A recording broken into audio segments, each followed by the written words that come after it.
we're going to talk a bit about each of these three areas, these three projects first. So the first one's the EPC one. What we're going to do is I'm going to give you a bit of a background, get your mind thinking in the right way. I gave you a bit of a taster of that earlier on. But then we're going to break you up into your tables. Now, as I said, I introduced the thought of Herodotus because the value of discussion at your table is immense. We have got the brightest minds around the country, both here in the room and also online. So we want you to share your ideas, but don't be afraid to have your idea challenged by someone else. If you think something doesn't sound right, challenge their idea.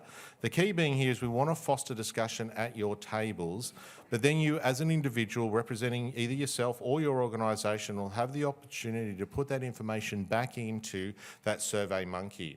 Now, this is not the first consultation that we will be doing, and it's certainly not going to be the last consultation that we're going to be doing on all of these projects. But this, as the tags and as tag members, you provide a very valuable insight to us into the shape of where we go next with these projects. We've got to develop frameworks. I'm already behind time. Emma's looking at me going, Stephen, hurry up. But we need to get it right. And there's no point rushing something. We want the right information so we can make sure we address some of the ills of the past, but equally too, make a product that's right for the future. And that goes across the board. So with that in mind, we've got thumbs up across the board. Bit about those EPCs. So as a roughie, for the 30820, they're the ones that actually, so the right-hand column, I know it's a bit hard to see there, that's good, you're taking my picture down. There's probably a few more than that, arguably, but they're the ones that are specifically linked to an item in the EPCs that ERAC publish.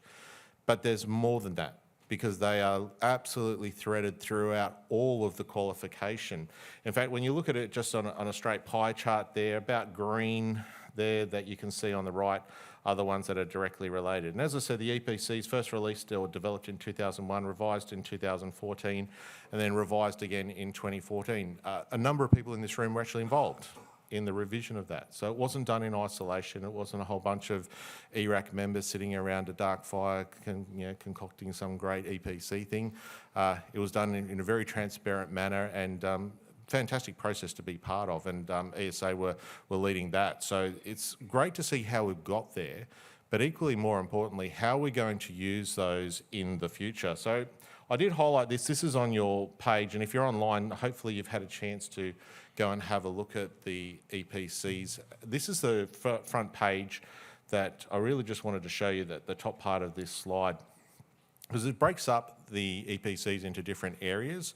I'm by no means the EPC guru. I know a little bit about them, but arguably it makes more sense now than it ever has. It was designed so that the electrician can read through it and know exactly what they need to know as an electrician. But equally so, when we come together as training providers and the people who are pushing into the training products, that we can develop and write those units of competency, that the elements and performance criteria within the units match what's in the essential performance capabilities in the ERAC document. Also too, that the knowledge evidence and performance evidence aligns with the correct parts. As we said before, on the right-hand side, you can see some of those things. So if it's demonstrate physically, you have to do something. But if it's describe, well, then it's more of a knowledge type evidence, yeah? So we can see that makes sense. And equally too, for those who've been around, you'd know that through the previous editions, started off as was 56 in the previous edition, 66, 32 were critical, yep. Yeah, so it's had a few changes, but we know that there are elements that have been deemed critical by the regulator. So they're all essential, but some are more essential than essential. They're critical. So these are the ones that usually would live in the capstone units or the licensing assessments that might have lived outside of capstone units in the past. How do you know which ones they are now? So if you look on the bottom part, you'll see that they are denoted by the red text or the red font. I do apologise for all the colourblind electricians. We know there's no such thing as a colourblind electrician, don't we? But the reality is, as Sue suggested, tell everyone you must print them in colour, because when you print them in colour, you can see they're red. Of course, if you're looking on the screen, it's all good to go. As we know, there's an MEM Cert 3, electrical. We're in WA. But in the national training packages, why does the UEE package have total, control of the remit? license? Yeah. We don't, quite So clearly. they could rewrite their MEM package to meet these and... Yeah, absolutely. I feel sorry for the people over in MISA. The MEM package is the harder package to write, but we've got a few people who know MEM stuff in the room here. I don't know if... Yeah. So hang on, we need to put you on. Yes, sorry, MEM are going to look at it, so they know that this has happened, so MEM will look at the industrial electrician. So I spoke to them about it last week. Once the EPCs came out, and they will look at the industrial electrician and mapping it to the new EPCs. But isn't that then a conflict across the training package where you shouldn't have duplication? Because you've got the same outcome, vocational outcome. I don't think that's for us to discuss in this room today, because you can speak to the West Australian government. At the end of the day, that's what it comes down to. Yeah. Western Australia use it, and they will continue to use it because they believe it is a qualification that is fit for purpose for our state. Can't we dig a trench down that line? It's called a state... We have tried Geez, to Alan, do it it's 3 hard times. enough to get here as it is. We've tried to do it 3 times. You lot voted against it. You wanted us to stay. So I love it. Look, to be fair, the MEM package doesn't live in our remit, so it wouldn't be appropriate for me to comment upon it. We've got a question online. Thanks, Kaya. So I have Abdullah. Is there any RTOs even delivering the MEM industrial electrician qual? Yes. Is the short answer. It is used in Western Australia, as Jason highlighted there. Jason's the CEO of the Training Council in Western Australia. They do use it. Yeah. And it does fit into a number of the industry players that want that. So arguably it's not huge numbers, but if they want it, that's the way it is. So excellent. Any other questions so far? All right, let's get into the meat or vegetables, non-dairy products. I'm not going to be exclusive. All right. Current issues in history. These are also in your QR codes. Don't fill them in yet, because this is the idea is you're going to discuss these in your groups. But these are some of the things that we really wanted to just try and cover off again. And I did warn you about these. I'm going to wade straight back into it with weighting points. This is a bit of a straw poll. So for those in the room and then also those online, I'm going to get you to put your hands up if you think we can get rid of weighting points right now. Hands up if you think we can get rid of weighting points. Hands up if you don't know. And then hands up if you say, no, we can't get rid of them. Yeah, absolutely. So other training packages don't use weighting points. Weighting points create problems, but there's also a reason they're there. So we just don't get rid of something because we don't like it or the majority say so. But it's clearly one of those things, when you're talking amongst your tables, make sure you put in there the reasons for, against, don't care, not interested, whatever you need to put in there. But I want to know more than just, I like them or they do this. We need to know the reason why so that we can really start to be clear on that, because arguably weighting points do not align with training product policy. They just do not. I cannot. Sorry, that question was, can we explain why they were putting there? I know Alan knows. How about we hold that, put that into the surveys. How many hands were there online, Kaya? 4. Or was it everywhere? All right, I'll give you more time next time so we can do that properly.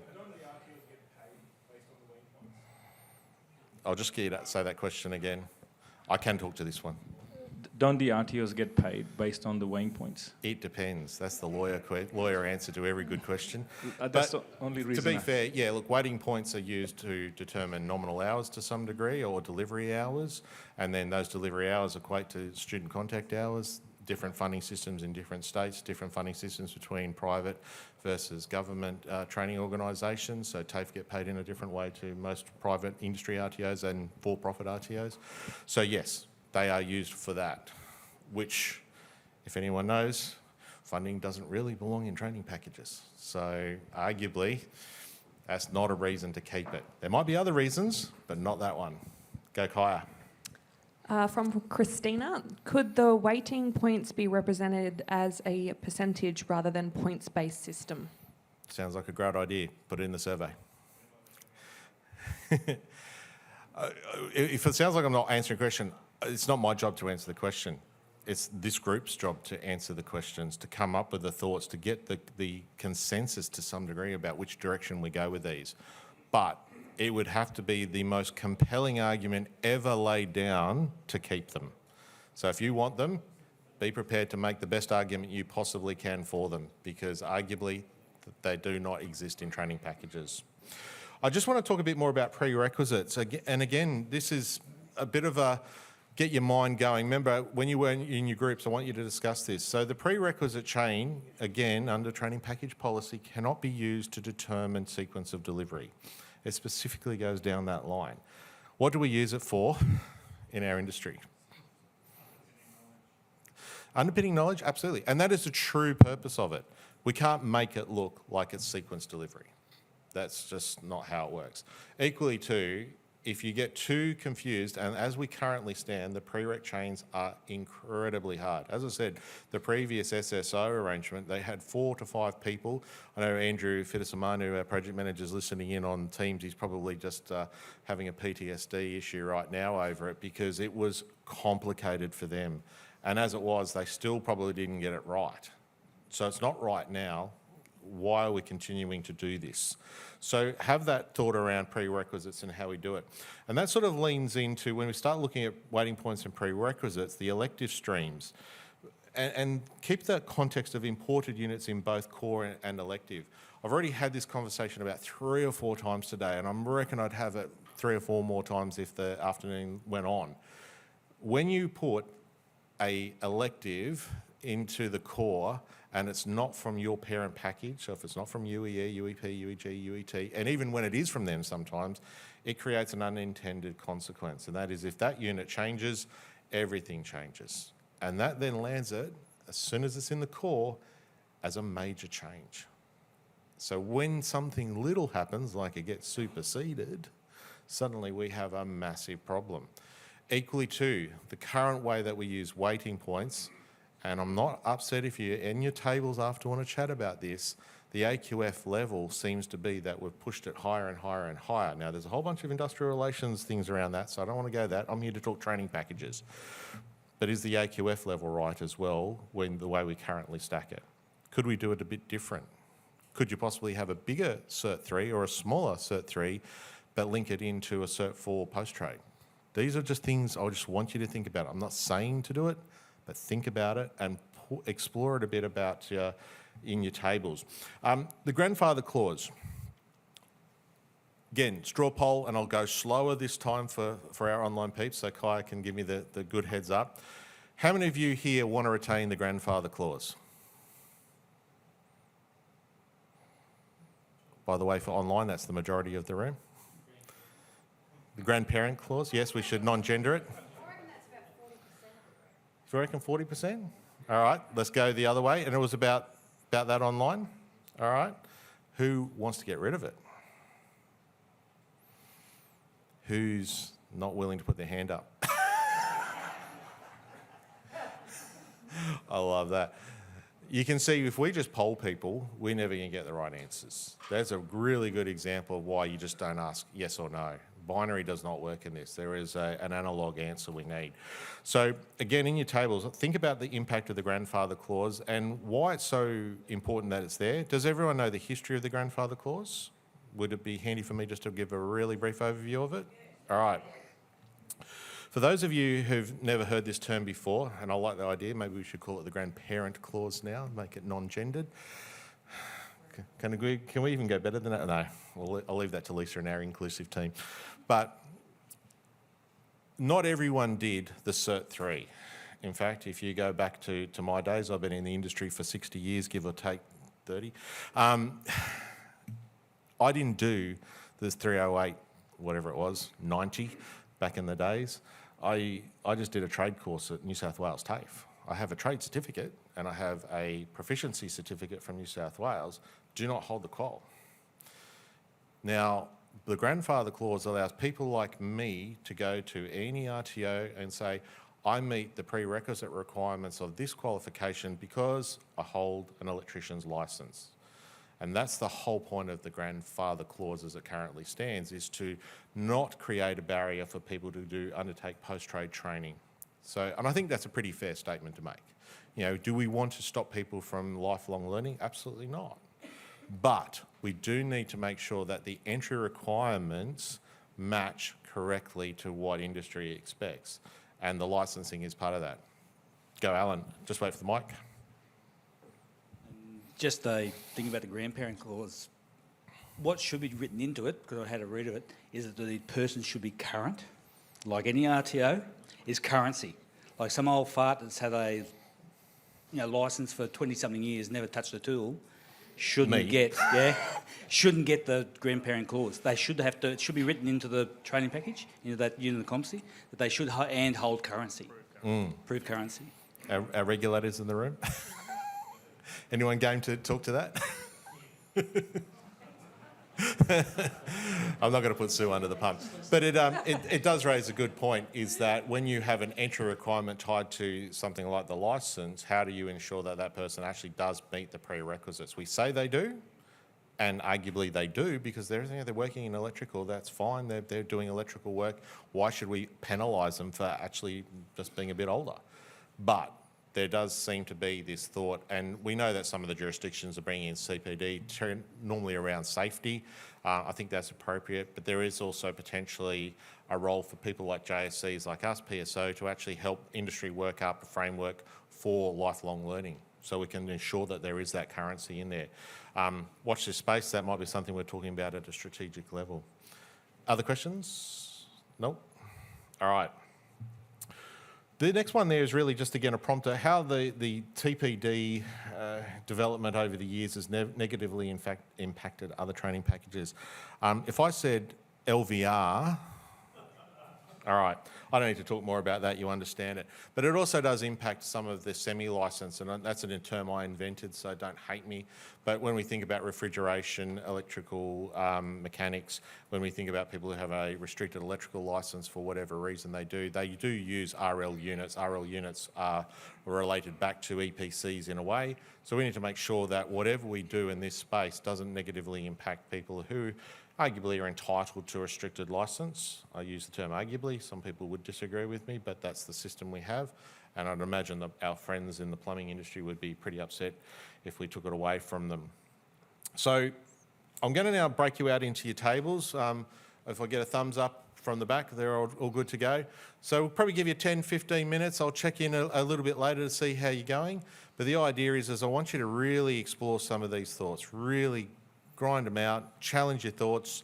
In the spirit of Herodotus, do it as if you were drunk, and we'll look at them in a minute as if we're sober. All right, I'll leave it to you. So I come from TAFE, Queensland, and waiting points used to be hours, and they used to be 20, 40 hours, and then it got cut to 18, 16, and then the waiting points got changed. They just called it a different thing. I used to work with EOS a lot. And what will happen is if we remove waiting points and don't replace it with anything that can help it align to the volume of learning, we'll have managers that are looking at the budgets and they'll say, well, we think you can do this course in 500 hours now, and that's all you're going to be allocated. And we'll say, hang on, we can't. We used to do it in 700, 900 hours. And they'll say, well, you can't defend that. We've made a fancy decision up at the office, and that's what you're going to do. We say, well, hang on, we're not going to do that. And they go, well, down the road is doing it for that, so you're going to do it for that now. And we're going to go, well, what are we going to do now? So there needs to be some kind of mechanism in place to make sure that the volume of learning remains intact. You can take the points away, but you've got to replace it with something else so that there's a defendable position for a true educational outcome. That's my case. I like it. Congratulations, and of course, got to reward you with a Kit Kat. I know, I feel bad, grown man giving another grown man Kit Kat. Thank you. Got to get rid of all these Kit Kats I made Kaya buy. Look, it's a very good point, absolutely, and I think it's worth mentioning that when we disconnect things, sometimes other things happen. However, there's probably a better way of handling the waiting points related to volume of learning. The AQF, and look, I'm in a room full of people who can probably recite the words straight out of the standards, but the AQF level 3, what's the duration of or volume of learning expected for a Cert 3 trade? 1 to 2 years, except if it's a trade, because it might be delivered over 4. So arguably the AQF does it. I know that some TAFEs and some industry RTOs have struggled with how do you make it all fit.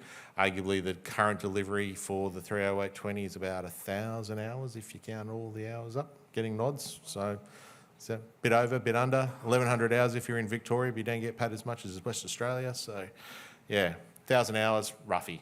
How do we make sure we retain that so that New South Wales don't get shortchanged, but equally too that everyone is teaching to the same volume of learning expectation? So that's a really good point. Well, thank you for sharing. Have we got someone who's for getting rid of them? And it's not just, I want to get rid of them. Why? I want to hear the why. The why is just as important. Go Renard. So we all spoke about it a bit, and we're all in favour for getting rid of it, but as what was your name, sorry? Glenn said it does need to have something else in there, and looking at the UET package is a good example. It's now really prescriptive in its performance evidence. It says you need to do task activity number 1, install a concrete pole 2 times, install a wooden pole 3 times, and so on and so forth. Whereas if we refer back to the UEE one, the performance evidence for AC, for example, it's just got measuring instantaneous peak-to-peak values and the period of sinusoidal waveform. Doesn't say how many times or how often they need to achieve these things. So they could do it once and they're fully competent. That's right, yep. So if it goes to a more prescriptive model that they need to do each activity a certain amount of times, then that's potentially a way to ensure that they are getting that volume of learning. I like it. All right, this is the ringer. Has anyone got something completely different? Have we not covered something? Have you got that left field, maybe drunk Herodotus style idea, and we can test it tomorrow when we're sober? No? No takers? All right. Excellent work, peoples. All right. Let's do that then too with the prerequisite chain. So have we got someone who, and sorry, online too, I don't know if Brett's... Not waiting points? All right. Prerequisites. Is anyone game enough to be the black hat in the room? De Bono. Online was? Okay, Brett. Yeah, we had a fair chat about prereqs online, and there were certainly some people wanting to keep them. There was a little bit of acknowledgement that maybe they could be thinned out, but the general consensus, there wasn't anyone really saying get rid of them all. So that was the online view on that one. Yeah. Anyone super for, Pos? Alan, you're against or for? Declare your position. And yeah, I don't think you can get rid of prerequisites because you need to do, I don't know what mapping you said has been done, but those critical knowledges and skills to carry forward before you actually either start. So you can actually, some units you can start, and so they're concurrent. You can actually deliver these concurrently, so there's no prerequisites, that hold you up. But there is some units you must hold that knowledge and skill before you move to the next one. And previous RTOs I've worked for, yeah, you still train them, but you don't award the unit that's above it. That's just, and you can actually usually program the student management systems to do that. It doesn't mean you don't start training that one till you do this one. You just don't award it. And I think a lot of RTOs get that wrong, where I think you again end up with this lockstep mode. You can still deliver it, and people start off back into the workforce and start doing it, because that's where they're supposed to transfer the skills to. They start doing it, and you're collecting evidence, but you can't award it till everything's ticked off over here. Then you can tick it off over here. It just needs that quality mapping. I don't know what you've got in your mapping, because you said people went in the meltdown. It'll come. Look, a really good point. It throws to an interesting question. I'll probably come to that point in 2 seconds. So when we do concurrent delivery, how does that impact volume of learning? That's how they've done it. over the years. To get funding right, you deliver more units at the same time because you can claim for them all. As I say, always a follow-on question from some of these things. All right, where are we at? Go. Excellent. Yeah, we had a bit of a split decision with that. So if we keep them, the issue is, what if a student wants to come in, what if a student skips a particular day or a particular week in his 1A, 1B, whatever style of learning an RTO has, then he cannot come back or he cannot join the next group because he's missed those units. So that was the reason to not have them. That was the most important reason. And that decision can be made by the RTO or the TAFE or the RTO trainer that, look, you haven't actually done that, but you can sit in the class and still, go through the course. And then the next issue comes to the admin guys who issue the certificate is, if he has done the course, then how can I issue him this unit because the prerequisite is not covered? So we were talking about not having very stringent prerequisites. So maybe redo the prerequisites or in a way that take them out of the electives, but just keep it in the core. When you're doing electives, don't worry about the prerequisites. That's the conclusion kind of we came up to. Yeah, good points. Yeah. And finally at the back. So I've been in my package of refrigeration, they've been stripped quite bare, which doesn't cause too much of a problem, but there are key ones, for example, CD07, the WHS.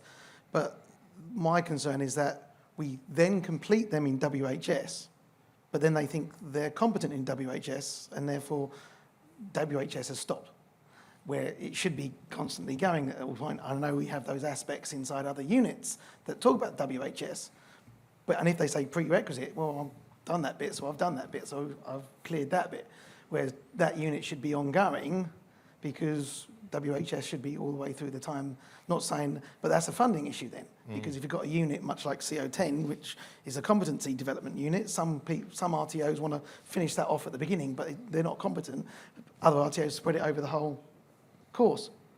So there's your issues there, and I think certain units should be critical to being completed before other aspects such as WHS. Yeah. But also have an aspect that it's ongoing because there's parts that need to be done.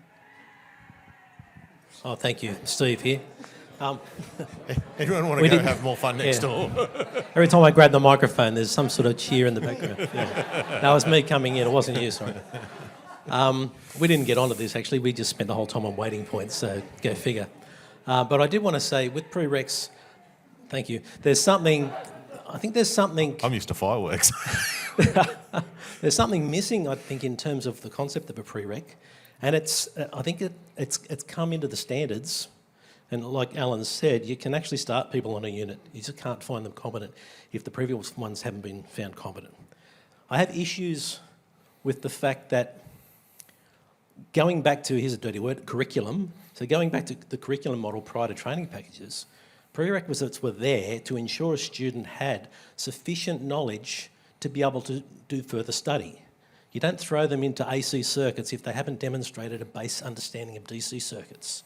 Okay, we didn't say they had to pass it, but the teacher would make an informed decision to go, okay, you're sort of just short, you need to do a bit more in DC, but we'll put you into AC. Oh, you've got 20%, okay, you need to go back and do that, we can't send you on. So prerequisites under the curriculum model were more of an indicative thing to give an idea of what should be done before other things. And if you can think of guys and girls that are coming in to teach now, if there's no prereqs there, there's got to be some other mechanism to give them an indication of what needs to be done before what, without having to pull every unit apart and see what's in there. We're talking a first year teacher trying to work out the flow and structure of a qualification. So prereqs do that. But I think there's something inherently wrong with saying you've got to pass this unit before you can go on to the next one if they're just shy of the mark but they haven't been awarded the unit. And likewise, if we're just holding up awarding the subsequent unit when they've actually demonstrated everything within AC and they've demonstrated all the knowledge, they just haven't been able to do compound circuits back in DC, but they've been able to do phasor diagrams and everything else in AC and pass the knowledge and pass the skills, and we're going to say, we're not going to find you competent in AC because you haven't done compound circuits in DC.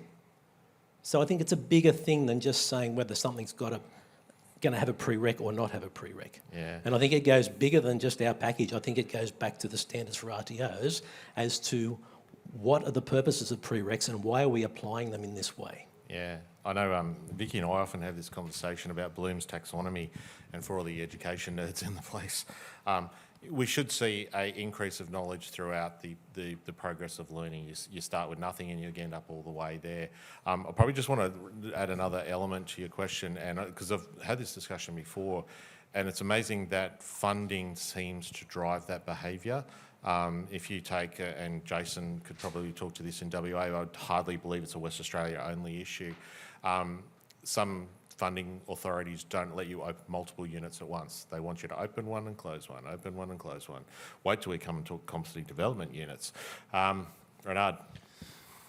So on this one as well, there's a few different points to look at. I think everyone can agree that the prerequisites definitely need trimming in some of the units. But having licensing as a potential prerequisite as well, along with the grandfather clause in the prerequisite style for when we're delivering post-trade units, a lot of people aren't even aware that the grandfather clause exists as a section of the application in the units. And like, I feel like we're forever sort of going back and forth and explaining, if you actually look up here, you can come in and do this course, you know. So I think just a bit of restructuring perhaps would achieve it. And I agree with what that other gentleman was saying in regards to, yeah, you might be 99% competent in another unit, you might not have been awarded that unit, but that doesn't mean you haven't got the knowledge to progress to that sort of next stage.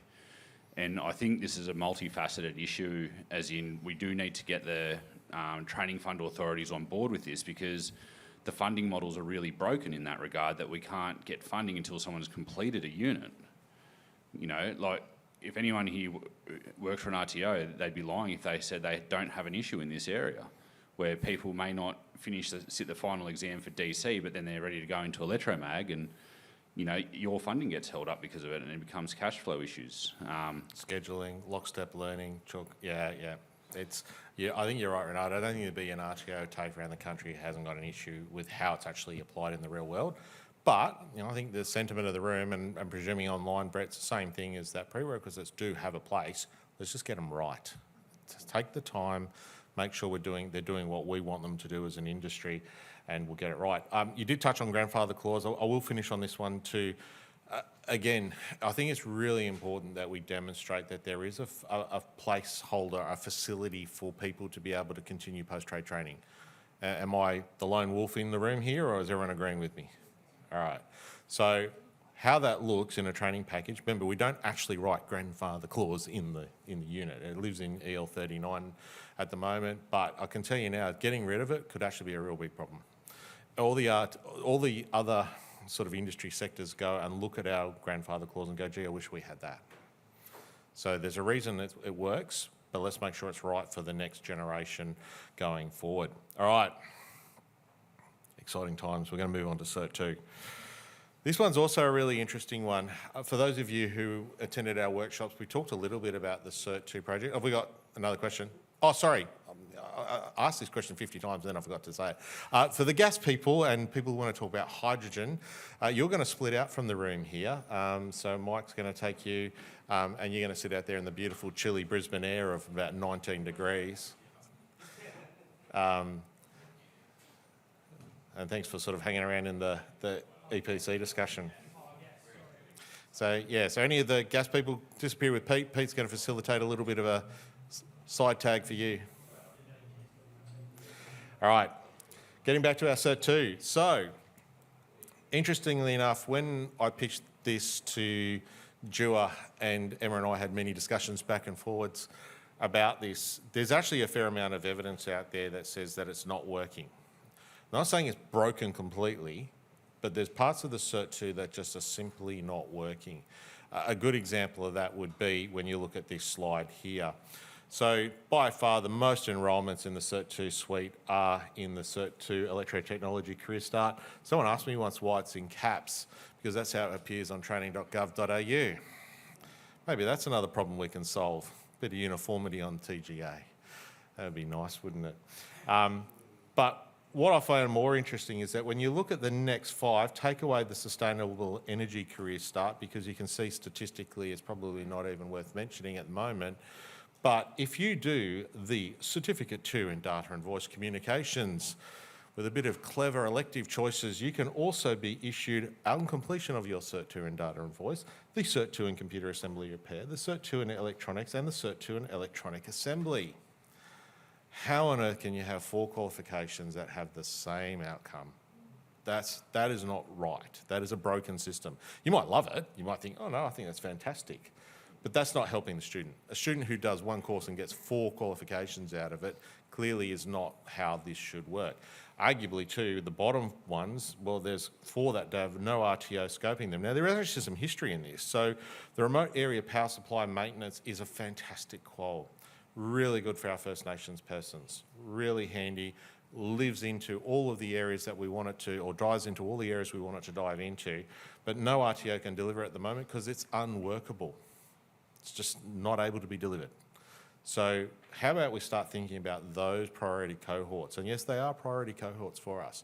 That's why if you look on the left, you can see, and this is one of the most damning things I ever saw, and it was early on in the piece when we looked at the participation rates of women, and when it shows males and females here, that's because our NCEVA describes them, but when we look at women and young women in trades, it bothers me that we have about 15-16% participation rates of women in trades in the Cert 2, and then that doesn't carry over. 2, 3, 4% in the Cert 3. Where did they go? Why did they go is more importantly the question. Now, I can hear a few murmurs are going, yeah, that doesn't make sense. Doesn't help in the First Nations participation rate. Again, thank you to ABS Statistics and everyone else who can't get an actual logical way to describe a person, but you've got total Indigenous, non-Indigenous and not known. Well, I don't know where you fit in all of this. Maybe there's a reason there culturally as well. But the reality is that if we look at Indigenous who have identified as a First Nations person, again, I wouldn't call them Indigenous, First Nations persons, the numbers are far higher in the Cert 2 and don't carry across into the Cert 3.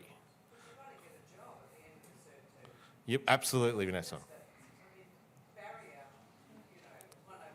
Yeah, we'll just grab the mic. Yeah. Because otherwise our people online just can't hear, and it's a good point. Yeah, I was just saying, you've got to get a job at the end of the Cert 2. If there's no job, they're not going to be in Cert 3. So that's the barrier 101. There's no guarantee of a job, an apprenticeship at the end of Cert 2. Yeah. The only thing I'd probably highlight to that though, but tell me an employer who's not going to take on a First Nations person or a woman who walks into wants to do the Cert 3. They will nearly always be willing to take them on as long as they meet the requirements. Not all industries? Yeah, so maybe that's the problem we need to identify. Go, Alan.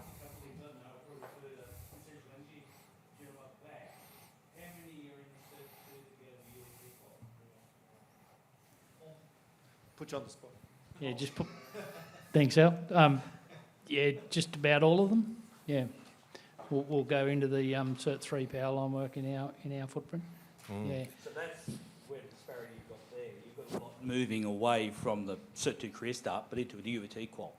So there's a bit of disparity there. But again, looking at the naming of the quals, isn't the qual supposed to demonstrate a vocational outcome? Yes. In short, what is the vocational outcome? And I know we've got another question up the back, but I will highlight this because this has come up a few times in other tags as well and in Insights. A few times we've had this question.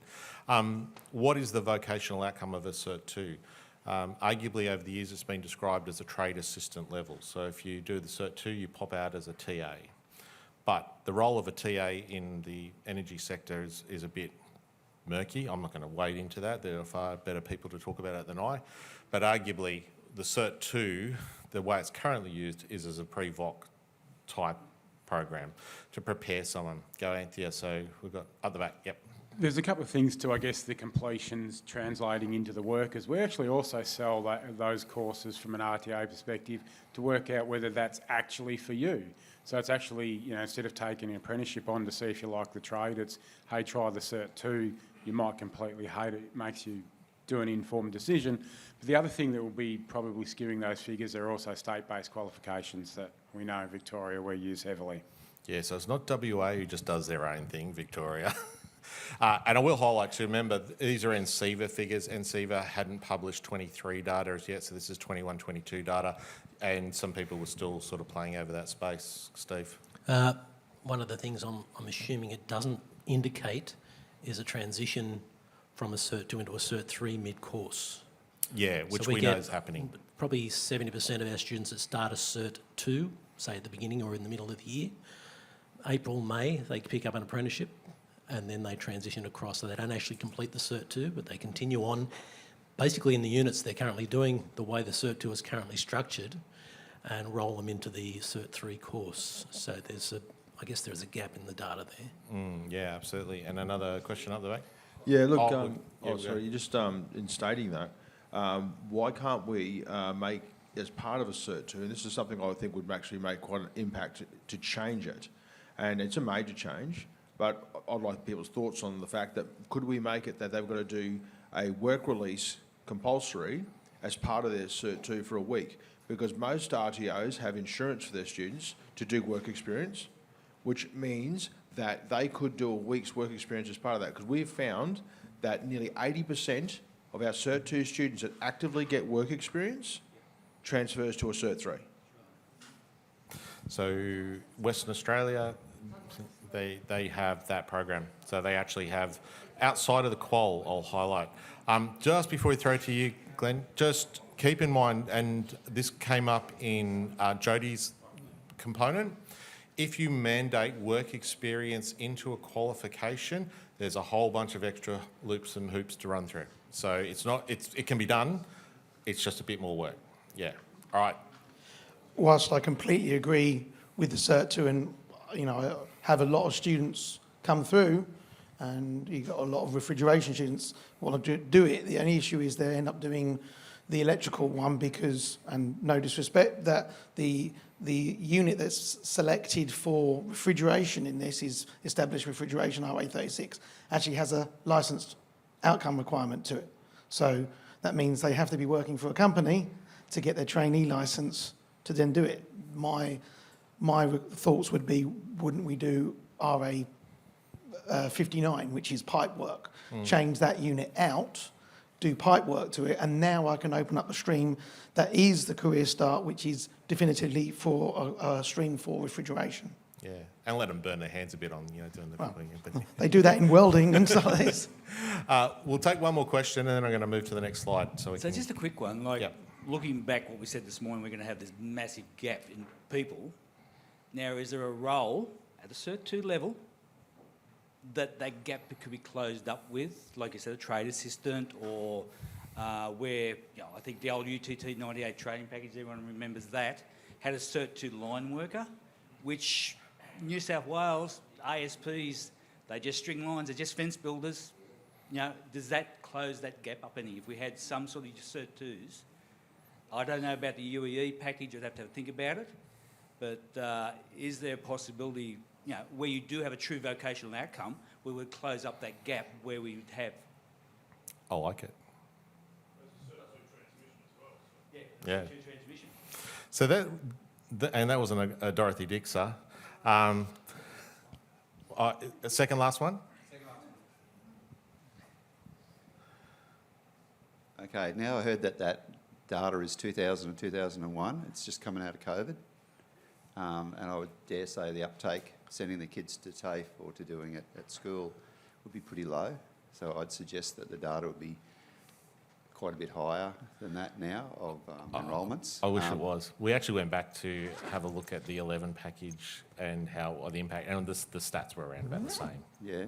Well, in Queensland and in my area, sunny Queensland, not today, for some reason there's a huge uptake of vet in schools, and it's Cert 2 electrotechnology. Now the problem with that also is that only about 20% of the students want to be there, and the rest of it, the parents and schools think that it's a babysitting exercise because they don't want to go through an academic route through school, so they send them to TAFE. I know this because the classrooms are right next door to me. And we also have Cert twos that we run 4 times a year at Nambour, and we run classes of 28, and we have an uptake back into the Cert 3 of about 25%, I would say. That's about it. Years ago, when the Cert 2 was much longer, because now there's competition for Cert 2, so they shrink it down to like 8 weeks or 10 weeks. Instead of years ago, it was like 36 weeks, and the Harry Hornschild came along and cut it up and carried on.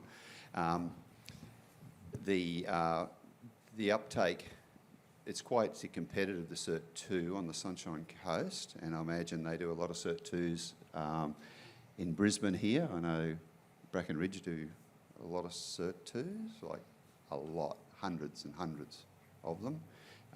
So I don't think those stats are right, because it just doesn't feature in what we see.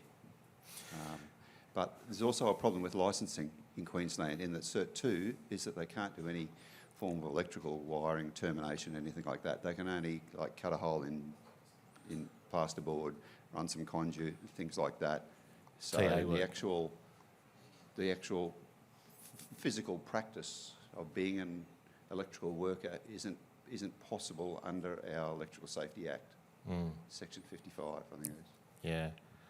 It's a really good point, and it sort of highlights one of the jurisdictional issues that we see, where some states you can actually do the electrical work. They provide a training licence or a provision or a permit to allow you to do that work experience, which we just heard is so valuable, but other states you don't do that. So that's sort of, and look, they weren't Dorothy Dix's, but thank you for sort of getting to where I needed to get this conversation. So yeah, these are the 3 points I want you to discuss in your tables and online. And don't forget, we're up to, I think, page...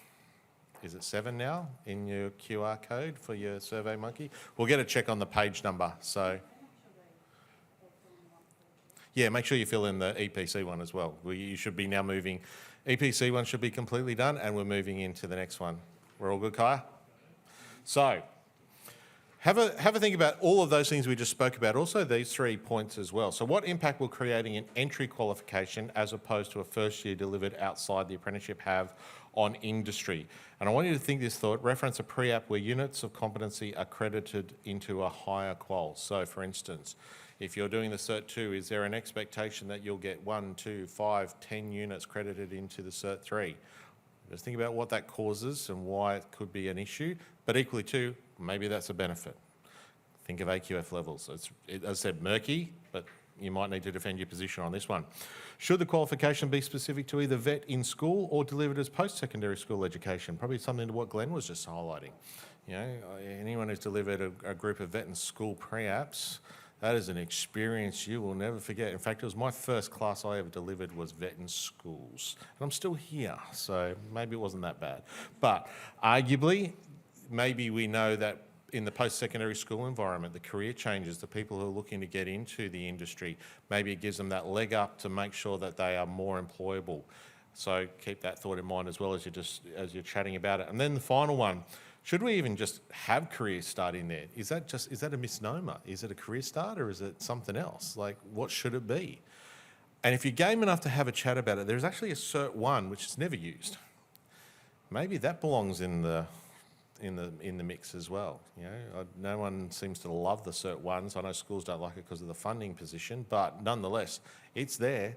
Maybe we can turn that into the Cert 2 that belongs in the school environment and leave the pre-app as it is for post-secondary school. All right, give you about question 12 we're up to. So please make sure you do put your own thoughts in there as well. So sometimes if you're at the table and you think, I am such the lone wolf, I don't want to say anything, stick it in there because we do want to hear your voice.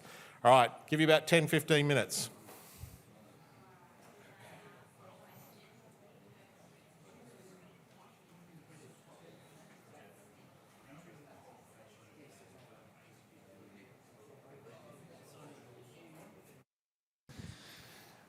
So a little bit digressing, we actually run a holiday program for a Cert 2 in resource and infrastructure.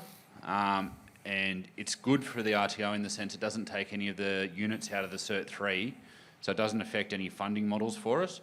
It's really practical and communication based as well. So there's a lot of units in there on how to communicate with each other, how to use hand and power tools. There's first aid in there. It's actually a great qualification. I just brought it up with all these guys and they had a pretty good response to it. But something along those lines is actually far more structured as to, I think, what a learner would require when they're first getting into this industry. You know, we're not too worried about teaching them DC principles or anything like that, but we want them to know that first day they turn up for a job, they know how to use a drill, they know how to use a screwdriver, they know what a socket is or a shifter or a ratchet, you know, all those hands-on skills. And the kids these days, they don't have the same upbringing that we all had, where we're out in the garage working with dad on the car or mum. And these days, a lot of the kids are growing up in apartments and whatnot. They don't have these opportunities unless they're being sought out in schools. So this is actually a way for us to bring that to them and get them ready to go and start on a job site. And suitability for deliverable in the school? Yeah, definitely. Yep. Yeah. Yep. How many UEE units do you just use in the RRI, just for... 0. So you can sort of see one of our problems is there's a Cert 2 that lives in someone else's training package that we're using, and it's better suited than ours. Well, that's the thing. If we want to do something that's in our qualification, having a look at that qualification as a starting point for the discussion would probably be something worthwhile for everyone. So we'll go with Breck to get some online feedback. Yeah, and that was pretty much, there was a bit of discussion online about that, and it was very much the same sentiment as Renard, that let's give them the basics, particularly in that if we were to look at a school qual, and make it a bit of whiz-bang, interesting stuff, get them looking across the sectors, not just at electrical, and get some hands-on basic skills that don't credit transfer into the Cert 3 was probably the other thing that come out of the online. Yeah, so before we throw to Alan, so sense check, we're not really feeling it in the room that it should be the first year of your apprenticeship. The credit transfer is not as good as everyone. Yeah, great. Happy with that? Go, Alan. Okay, so probably would be, that'd be probably 5, 6 years ago. We ran a Cert 2 for Indigenous, for the company I used to work for. We chose the BSB package because the great importation rules within the BSB package gave them the life skills core units. But I drew into a BSB qual, Cert 2 BSB qual, chainsaws, EWP, all those other units. So it prepared them for, like we were saying, skills in life. And if they didn't achieve that qualification, well, they could then take them outside and do veg control or something, because they had chainsaws and EWP and all those sorts of things. You know, a kid coming through this, if they don't achieve the outcome, I got these units, and some employer go, oh, you failed that, it's a Cert 2, you're not going to employ you on anything. They would probably not tell the employer if they didn't get through it. Yeah. They can't go and grab those skills and move them elsewhere. That's the other thing. You know, a lot of people want to go and do a short course to see what it's actually like to go and do this, and they might go, oh, do you know what, I might want to be a chippy instead, but everything I've done so far is UEE based and been a waste of time up until this point.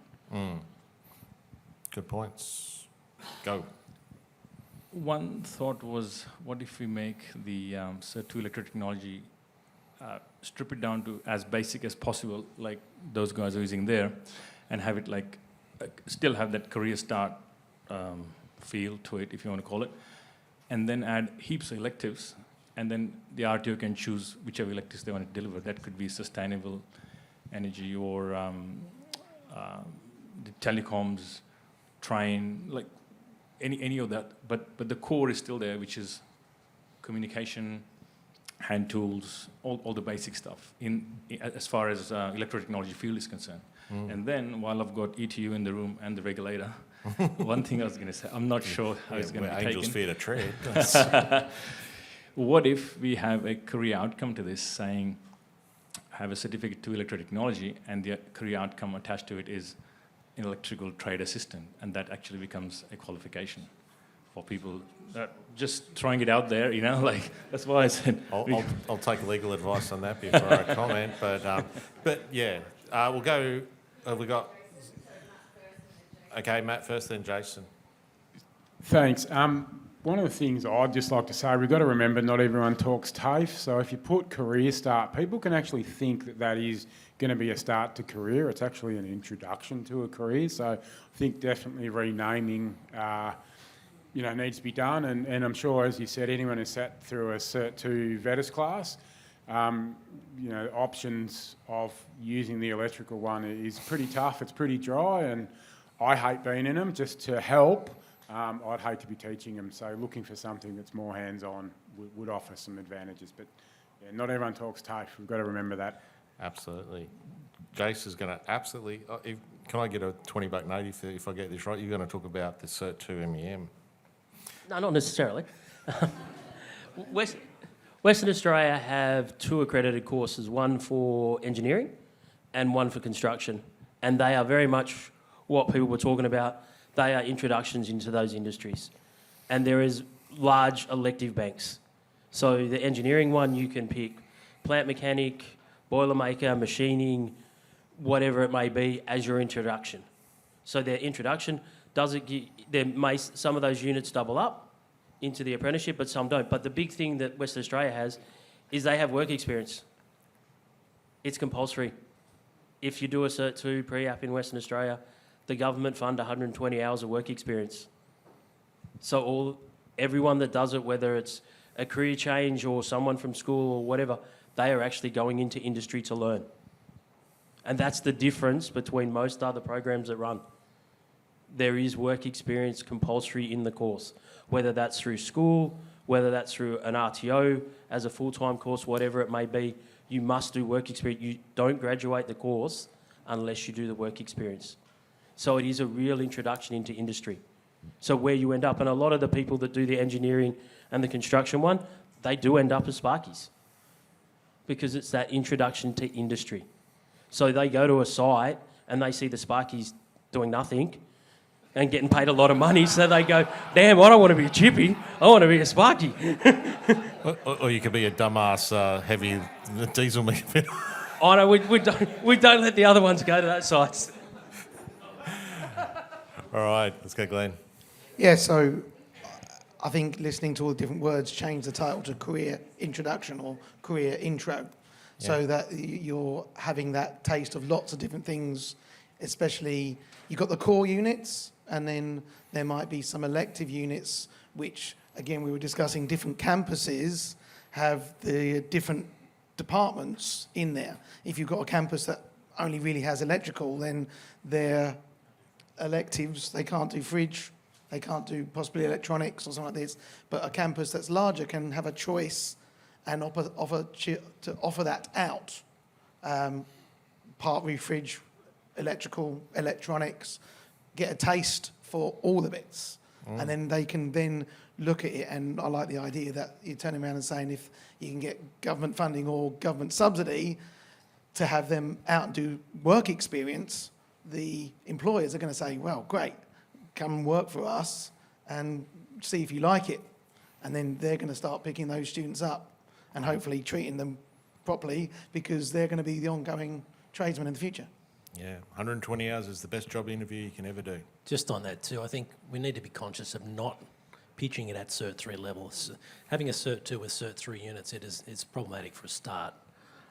We've got, like the current Cert 2, there's one unit in there, I think it's 60 hours, and it's basically DC, a bit of DC, a bit of magnetism, a bit of AC, a bit of transformers, and it's all just, this is a transformer, and this is a battery, and if you hook this up, that light will turn on. That's the sort of level. And then the same students then go on to do DC circuits. There's another unit, I think ELO 8, which has embedded all the CD19 stuff in terms of tapping and threading, all that sort of stuff. So you cluster that together and suddenly you've got 60 extra points in your qualification without any extra hours delivery. So I think we need to be conscious of making sure the Cert 2 is pitched at Cert 2 and doesn't include any Cert 3 units at all. Yeah, one last question just for the group. So it's in that middle thought. We have a vet capacity and capability issue in our country. There is every RTO, every TAFE around the country would love to have 1 million more trainers and be able to deliver 1 million more classes. We do know, anecdotally, we're hearing that some Cert 2s aren't being delivered because they just can't fit them in, so they're just delivering the Cert 3s anyway. Is there a option for this to be delivered in the school environment, D&T departments using vet accredited teachers, but arguably taking it one more step below as a very entry-level course that can be delivered in the school environment? So straw poll test, hands up who thinks it should be delivered or should be allowed to be delivered in school.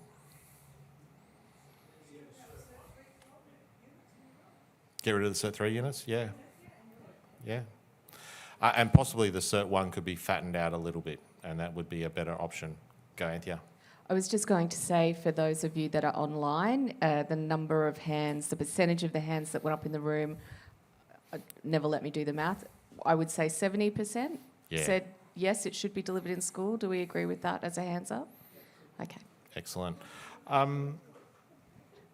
Not should be, could be. Could Great. be. Good clarification point. Yeah, I'm going weasel words. I can retract anything. The other one I just wanted to throw out there, and you sort of probably lends to what you were saying, Steve, is that the DC single path, multi-path unit cluster fiasco we currently have, and sorry if you love them, but we were trying to work this out. Phil, Brett and I had a session in Sydney a couple of weeks ago and trying to net out how do you make this work, because you had the old E3, E4, which became E104, which was then split into CD46 and 44. We kept CD45, and some of them are used in some calls and some aren't used in the others. Yeah, that's going to have to get fixed as part of this. So, Steve, yeah. Oh, just the mic, sorry. The only problem with bringing the Cert 2 down is you're going to change its category exam in the HSC, and it may not be an ATAR unit anymore. Yeah, that's sort of where I was going with it. We probably can't use the Cert 1 because it doesn't actually map into the school PRISM schedule thing that they use. Well, all schools seem to have a different version of that, but arguably it needs to be at Cert 2 level for them to be able to apply it for their ATAR scores. Yeah. All right, we're on the home stretch, peeps. Competency development units. I've was worried about talking about this one too. To be fair, when I started pulling this apart, this actually came from not me or anyone in PSO. This was an external info at type inquiry. So when Anthony was talking about how we gather information in, this wasn't our own doing. This came out of something that someone from a TAFE in Australia said, but boy, it landed. And when we started to pull the numbers and going across, and for this one here, I've actually shown the combination of both the 11 and 20 versions of those units. So you'll see I've stripped the unit code out and just left the descriptors. I've been told I'm not meant to do this, but I wanted to do it just to prove a point about the pie charts, and you'll understand why in a second. The vast majority of enrolments live in 2 qualifications which share one competency development unit. The second most one is our Fridgies, which have their own one as well. The trouble is that when you go to the Cert 2, it uses the old E38B, for anyone who remembers that one, but that's also used in Cert 4s. So now we're starting to go, well, how does competency development, and I'm going to raise the red flag here, competency development is a function of vet training. So actually having a unit to do this actually also probably arguably is blurring and greying the lines of the vet policy. However, we know the reason it's there, and a lot of it is to make sure that we collect the holistic evidence gathered over an apprenticeship. The trouble is, how many RTOs in the room deliver this as open it up on day 1 of the apprenticeship and close it on last day of the apprenticeship? Few. How many of you open it up about a week before they do their capstone and close it the same week? Yeah, Brett's got his hand up outside. Yeah, New South Wales. So you're getting the feeling here that this is a unit that creates some issues across the jurisdictions, arguably has a lot of stuff in there that has nothing to do with competency development. But that's not to say that there's some value in it, because clearly there is. But there's a whole bunch. In fact, if you look at all those ones down the bottom that are hardly used, and they weren't used in the 11 either, and I bet you if I went back to the 7, they probably weren't used there either. They live in the diplomas, advanced diplomas, and some of those quals. Now, again, I'd argue that if you haven't worked out competency development by the time you're doing a diploma or advanced diploma, you might have missed the message somewhere along the way. But at Cert 2, Cert 3 level, I totally get it. Maybe even Cert 4 level. Because you need to know a little bit about how training packages work.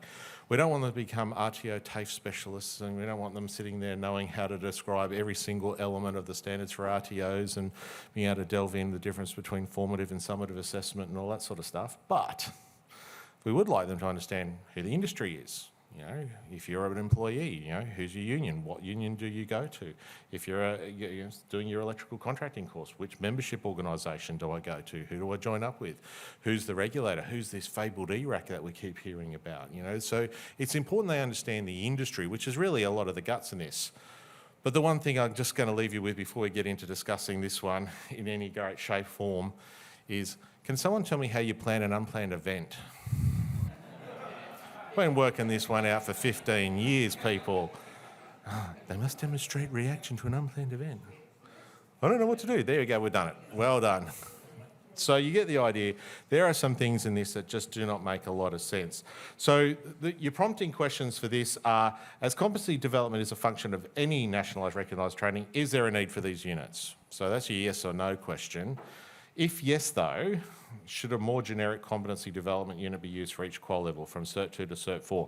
I spoke earlier about Bloom's taxonomy, but maybe if you had one at Cert 2, follow a direction, ask for directions, those type of things. At Cert 3 level, maybe contribute to the development of a decision and then following that decision. And then at Cert 4 level, maybe add to the contribution process. And you pitch it at those type of levels. So think in those terms as you're discussing it in your tables. The other one too, if we don't get rid of it, or if we do get rid of it, sorry, completely, what impact will that have on training outcomes? And I know I'm going to hear funding. I'm not frightened of you saying that. Let's not shy away from that. But if it's purely for funding, maybe there's a problem there. So let's work out what that is. And then finally, that last one, does the knowledge and skills in the competency development units accurately reflect the knowledge and skills required to complete a qualification?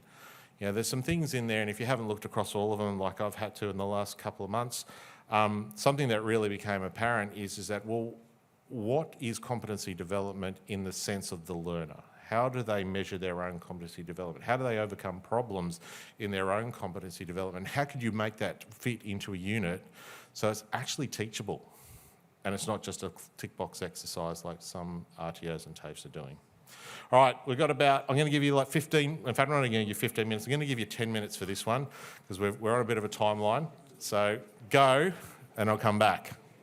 Going back to my original thought, should we have one pitched at each of the qualification levels? Have we got someone say, nah, stupid idea, Stephen? Or is it got some merit? Who's it for? Anyone want to talk to it? Brett's got one. Brett had a live one on the... Yeah, we had a little bit of support for that one to go across, you know. And the gentleman who brought that up online also said he's seen it done really badly, but he has seen it done well, but did think it needed to be written, if it was, the content needs to change, so you could use it well, where it's actually like planning your pathway through your qualification, basically, which is, if you read the title, that's what you'd think it should do, but when you read the content, it probably doesn't. Yeah. So, yeah, he was certainly in support of that. I love it. Any thoughts from the room? Anyone want to say yes, no, indifferent? Thanks, Glenn. Just got the microphone coming.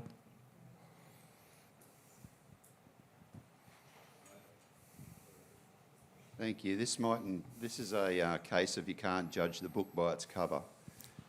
The unit was originally used to provide more time in the qualification. Shock horror, it was never intended to be a true unit of competence and to be used as you think it should be used. It was used to pad out the qualification so that you had more time to do the capstone. I attended a number of meetings at EOS where this was discussed in great detail, and it was mandated that that's what was going to happen, and that's what was done, because they were concerned that the industry training councils around Australia and the funding body and the state training council and that will be slashing funding out of the qualification. So they used this qual to pad it out.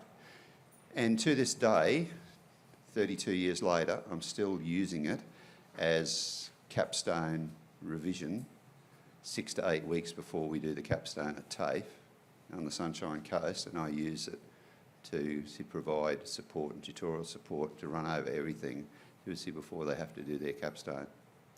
We do the assessment, but we don't teach any part of it, simply because they've already done it and they kind of know it. So shock horror, it's not actually a real unit that some of the old school guys and girls have ever used at all. Which is a really interesting point. We'll come to Glenn. I always found that interesting is that for the RTOs that have to open it up at the end because they're not allowed to have one open the whole time, you're going to RPL them for the tour around the campus and show them where the amenities are. And yeah, it's clearly one of those things. All right, go. So my experience coming from outside and then seeing this unit in multiple RTOs and how it's used, I believe the best model for it is that it starts at the beginning, goes to the end, is used at the end as possibly a final unit for a sign-off, and Steve will probably carry on from that side of things. But I definitely feel it's something that's needed, but we need to change it so that we don't have separate competency developments across the UEE package, and that, especially at Cert 3, if they understand how to do their competency development in a refrigeration course and they keep up there and they understand what the apprenticeship is and what their responsibilities as a learner are, if they then transfer across to do a dual trade, why they have to go and do that same competency development when they've already done it, but because it's got a different unit code. So I think there should be a unification of that unit, but definitely still kept in there. Yeah, it sort of feels like double dipping. Like in South Australia, they've done a great job getting the dual trade going. In that perfect example, you'd end up doing the same unit twice, just with one word different. So, yeah, I think, we haven't been using it like that as a capstone. Since the increase in funding in New South Wales, we're actually doing the full capstone unit in fourth year, the full 36 hours, which gives us that time to do some revision and then small cohorts for the actual assessment. But we would enrol them at the start of first year. It's a 4-year unit. The first 4 hours at TAFE is an induction, walk around the campus, find out where the library is. But we cover all of that knowledge that you talked about. We actually cover all of that in that first 4 hours, and we give them some additional work to do off campus after that. So essentially they start the other work the following week. Every 6 months we have a review. It's not a university sit down, ponder what you've done, that sort of thing. Get your transcript out. Have you passed all the units to this point? Because if you don't give them time in class to do that, we usually allow 2 hours at the end of every 6 months. If you don't give them time to do that, they won't even know they've got a transcript. It gives them time to have a look at e-profiling or skills tracker, whatever system they're using. Are you up to date? Have you been putting in it regularly? Run some of these reports. So it's actually putting a lot of the responsibility that used to be on the teachers and used to take all of our time chasing, 95% of our time chasing 5% of the students. By doing that 2 hours at the end of each semester, we're actually putting a responsibility back onto them. And you'd be surprised how it sticks with them for the 4 years, once they realise that they've got to do it. And that's what this generation's like. They won't do stuff until they've got to do it. But once they've got to do it, they'll keep doing it. So it's a movement from immaturity to a mature adult. That's what we're trying to teach these guys. Give them a hanky to blow their nose, sort of thing. You keep giving them a hanky, you're going to be always giving them a hanky. So, and then we use it at the end so that we're not relying on completion of EL39 to trigger the course, because that causes all sorts of troubles in New South Wales. If you don't have another unit like CO23 to trigger the course at the apprenticeship end date, then as soon as you trigger EL39, the employee gets a letter from training services, sign him off in 21 days. The employee goes, hang on, what's going on? I didn't agree to that. Well, you signed his capstone application. Oh, hang on. And then the employer says no, and the kid says, no, I want to finish. And he goes to training services. Suddenly he's finishing 6 months before the employer thought he was going to finish. So by having CO23 signed off at the end of 4 years, the last assessment event is that the employer has signed Part 5 of the training plan, which says, I agree to the completion of the apprenticeship. So you're using that as a gatekeeper to, even though they've finished their capstone, to stop the qualification from triggering before the employer agrees to it. And it is an element in the knowledge and performance evidence of that unit. That's right. Yep. So it shows you how it works. Just, we've got one online. Yes, we have Robert online with a comment saying, if this was used to pad the time out, we should stop playing silly games and give more time when you need more time for correct training for industry. 100% agree. I don't think anyone would disagree with that. Just a probably interesting side point, ESI world, gas world, do you have a similar unit to this one?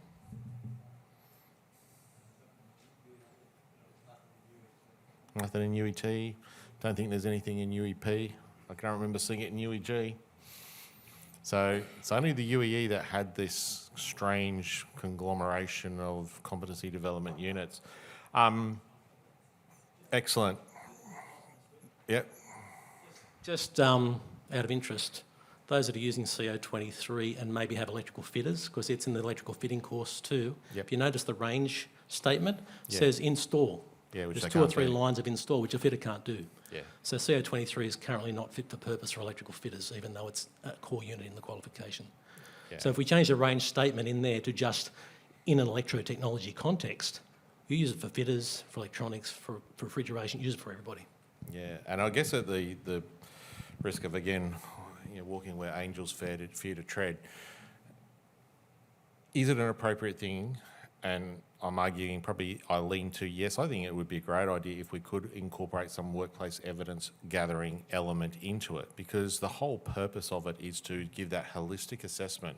So whether you're using Exemplar, My Profile, My Skill, any of the millions out there at the moment, it should have a legitimate place in the apprenticeship scheme. And it might end up being that rather than have CO23, we actually have a Cert 3 one which is designed for the non-apprenticeship pathway and a Cert 3 that's designed for an apprenticeship pathway.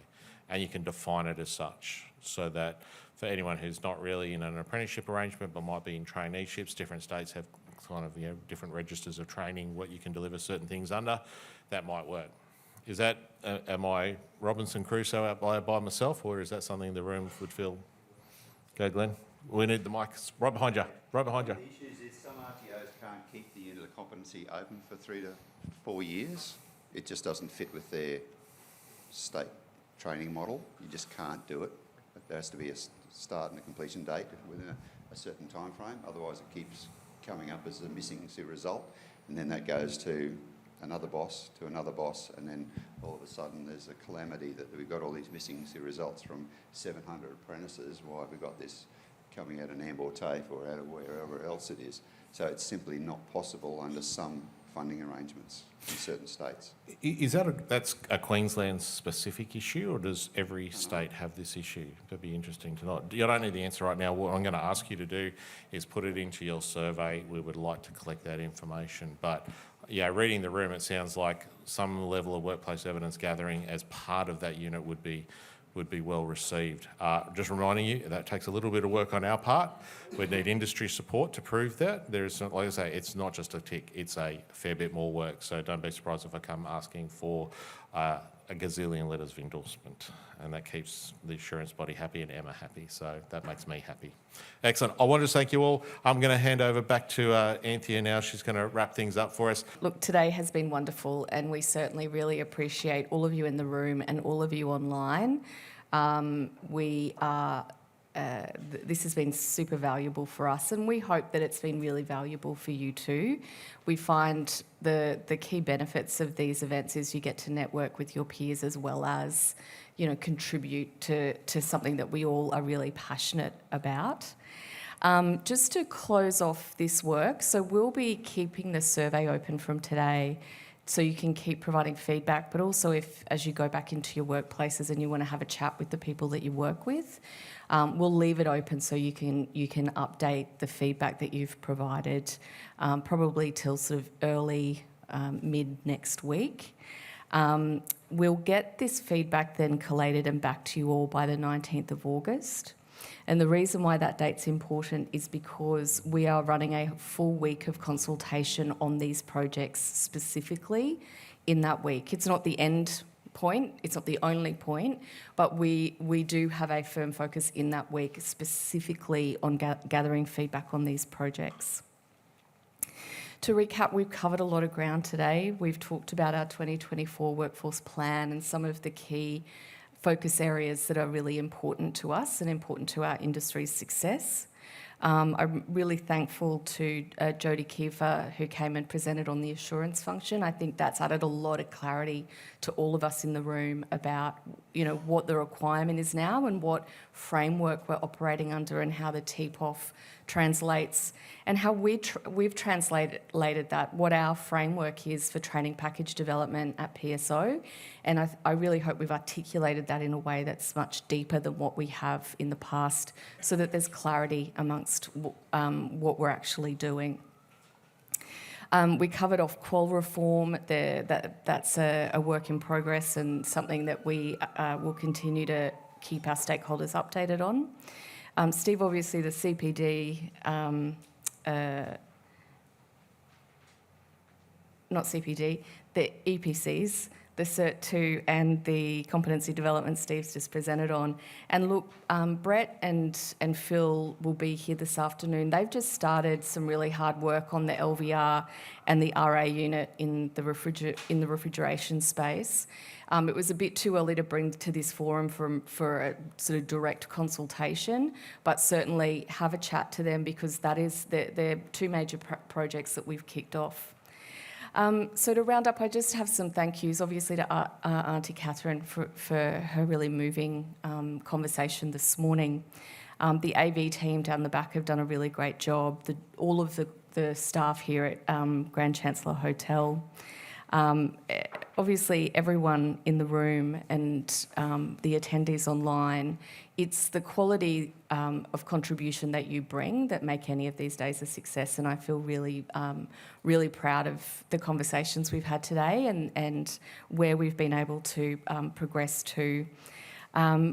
Finally, I would like to say a very warm and deep felt thank you to the PSO team. We're only 17 people, and this is a lot to organise and to do well. And I feel I'm very grateful to the team that are here. Many are away from their families, so thank you for your hard work. But in particular, the champion of the day goes to Kaya Morales, tirelessly working to make sure that we are all comfortable. So thank you all to the PSO team. We'll close it there. We've got a lot of information coming your way. The final thing I will say, we have a survey that will be delivered to all of you tomorrow to evaluate today.